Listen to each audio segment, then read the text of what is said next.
Caught some fish yet, Lehman? The winds are starting to pick up again. Looks like today's a lucky day. I caught 4 of them. Wow, I wasn't expecting so many. I'll go get the equipment set up. Milton Morey, Harold Lehman, and Emily Wagner were 3 geologists from the BII laboratories in Washington, USA, who were chosen to conduct a field research project in the Antarctic. In recent times, our scientists here at the laboratory have been looking into major climate changes in the Antarctic. Sea levels have risen significantly, causing a global threat. This will be a difficult task, but I want only the best from our laboratory to conduct a study in the area, monitoring the glacial activity and its impact on the land over the next few months. Morey, Lehman, and Wagner were handed all files, paperwork, and tickets to the Antarctic for a 6-month stay, during which they would conduct their study. It was a long flight, after which the 3 were dropped off at the BII research station.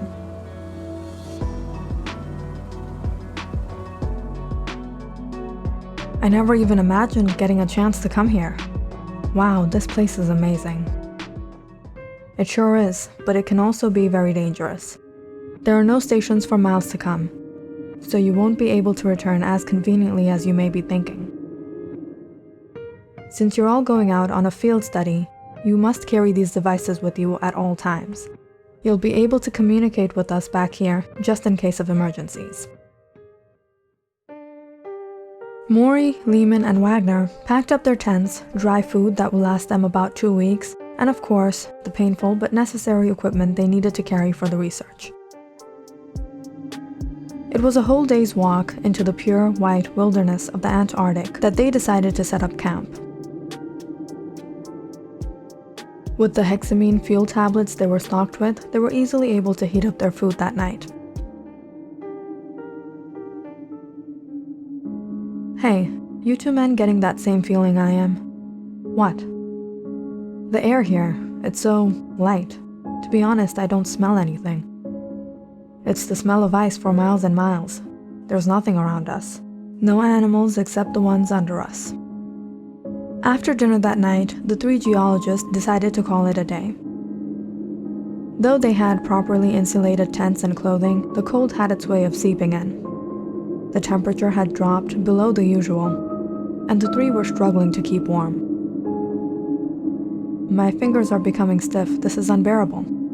Don't worry, as soon as the sun hits the area in the morning, we'll be able to straighten out. I don't know, I feel like there's a storm heading this way. Hoping for the best, the 3 tried to get some rest. However, in the middle of the night, something quite bizarre happened. A strong gust of wind had their tents nearly blown off from its place. They barely managed to hold it down and save all their equipment. Sitting in their frigid positions against the winds, it felt like an eternity before their eyes shut on them. It was a relief when the winds had settled the next morning. But panic had set in when they realized their tents had been damaged, and so had their research equipment. But worst of all, their communication devices. No. How are we going to call for help? We're about 40 miles away from the station. We won't be able to make it back like this. The whole landscape has changed with the winds. We have to wait it out till they send rescue for us. We've lost our way. The GPS isn't working either. We can't randomly walk out here. Maybe I can try fixing this. If we manage to get a signal for even a minute, we can send a message back to the station. But no matter how much Lehman tried, tinkering with the devices, he couldn't get it to work.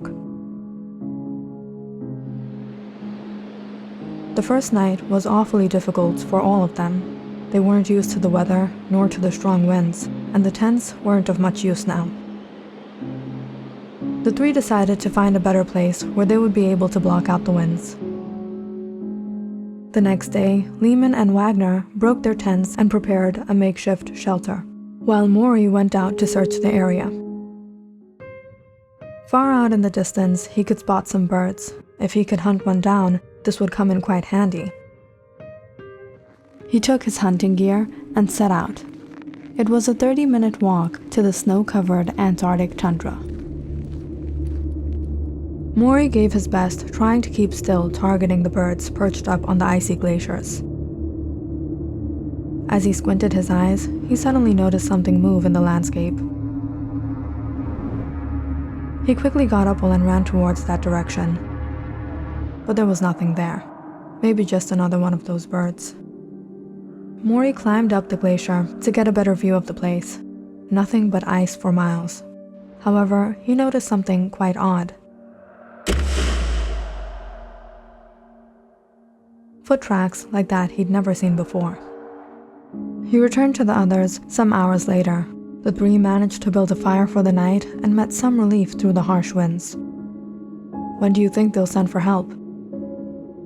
Maybe there's been a problem with the signal at the station as well. The storm has been rough for the past 3 days. I don't think we have any hope till the weather clears out. We might be here for days. We have to find a better way to ration our supplies.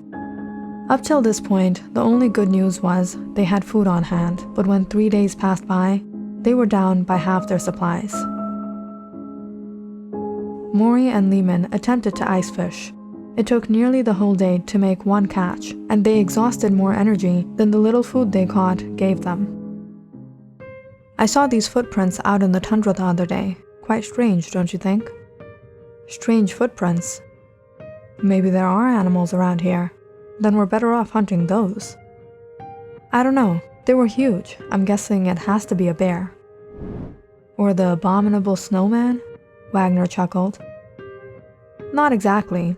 The folktale originated in the Himalayas. The natives called it the Yeti. Then, what is it exactly? The sightings are rare and certainly mysterious as hunters, hikers, and people like us stranded in the snowy wilderness start feeling like someone is watching them. But they turn to see nothing but the markings left in the snow. Those not caused by larger lumps of snow or stones falling from higher grounds, maybe bouncing across the slopes. That's only what the brave ones among the witnesses would say to hide their fear.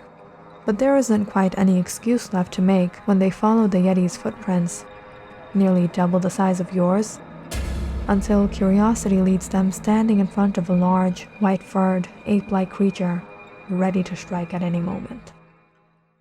Like the Bigfoot. We heard these folktales growing up in the US. Roughly 6 to 9 feet tall, covered in hair, the creature's footprints are claimed to be as large as 24 inches long and 8 inches wide. Some even have claws. And who could forget the Sasquatch? Call it Sasquatch, Bigfoot, or the abominable snowman. All cultures have it. You know what that means, right? Everyone has seen it at one point or the other. We don't know much about these creatures because those who have encountered it haven't survived to tell the tale. They say one blow can kill a man in seconds. Nonsense. These are nothing but child stories. Sure it is. All right. It's getting late. We should get some rest. Let's hope tomorrow we can find a way out of this. The nights continued on with strong howling winds. The three barely got any rest. Though seeing the sunrise the next morning, bringing those warm rays of sunlight, seemed like the best possible thing they could experience at the moment. Maury decided to head out and explore the area while Lehman stayed back trying to catch some fish. Wagner worked on collecting some samples that she hoped she would have the fate to bring back with her.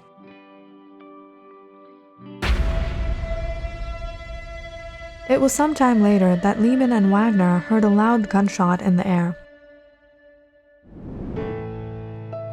They ran in the direction Maury had gone and found him running off towards the tundra. "Where are you going?" "I saw something there.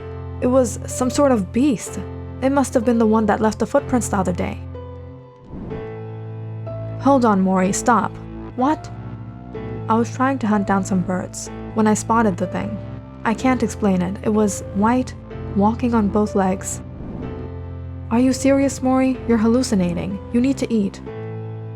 "No, I'm not. I shot it. It can't go far like this," Maury said, rushing off. Lehman and Wagner ran after him until they all stopped. widening their eyes to see the pure white snow stained in blood. I knew it. I knew I saw something. It was here. Yeah, the most logical explanation seems to be that you injured a polar bear. No, I saw it with my own eyes. It wasn't a polar bear.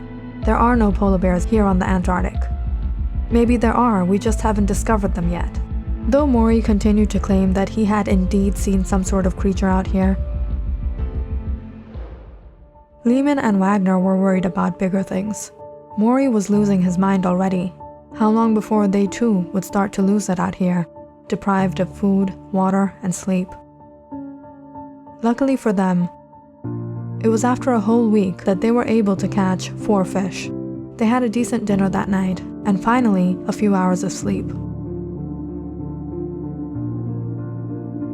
However, the next morning, while the 3 headed off in each direction to fish, hunt, and gather samples, Wagner was panicked the minute she heard a loud cracking noise from the ice. She was horrified to see Lehman had fallen into the freezing cold water. "Maury, we have to help him out of there." "Hold my hand, Lehman, hold my hand." Wagner screamed, thrusting her hand into the freezing cold water. "Emily, get away from there. If the ice cracks, we will all fall in." "We have to do something. He's running out of breath."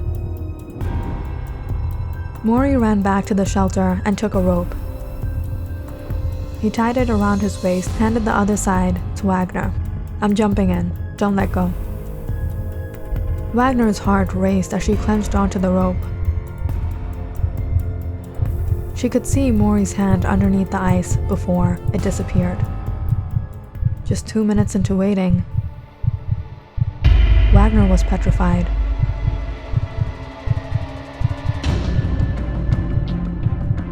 She ran to the hole, trying to spot them.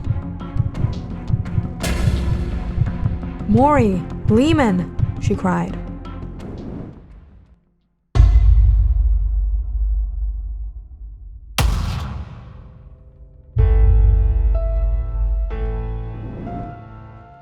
Wagner pulled up Lehman as Maury got out of the icy water. Lehman was unconscious, and Maury felt like his life was being drained out of him. Wagner just barely managed to help the 2 men back to the shelter. She attempted to heat up the last of their tablets, preparing the remaining food and a fire. However, the relief did not last long when the night began. The 3 were wearing clothes drenched in ice-cold water. No matter how hard they tried to keep warm, it was impossible outdoors in these strong winds. "We aren't going to make it." "No, it's just a night. The sun will rise again tomorrow."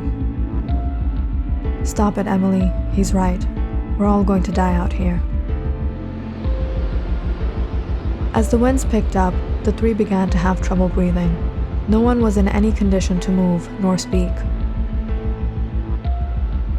Maury could barely see anything anymore as everything began to fade in front of his eyes. Is this what dying felt like?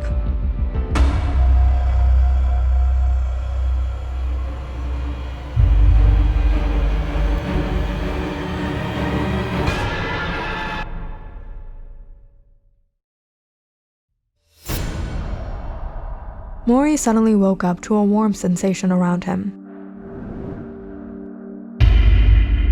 He stumbled up confused to find himself, Wagner, and Lehman in an ice cave. "Emily, Harold, wake up, where are we?" The 3 were thundered by the heat in this cave. The ice walls were emitting steam. The cave itself was heated. Lehman examined the dirt on the ground. "This is volcanic soil. We're in a volcanic cave. This is like a hydrothermal vent. It's naturally heated. The liquid rock kept moving underneath the crust until it drained away. The steam produced must have formed these tunnels below the surface over hundreds of years. We're only separated by this thin layer of ice above us. This is amazing. Hold on a minute. This must be the reason behind the rising sea levels. Volcanic activity beneath the Antarctic glaciers? But how did we get here?" And all of our things? This fish? Who left all this fish? I saw him. It was him. He brought us here.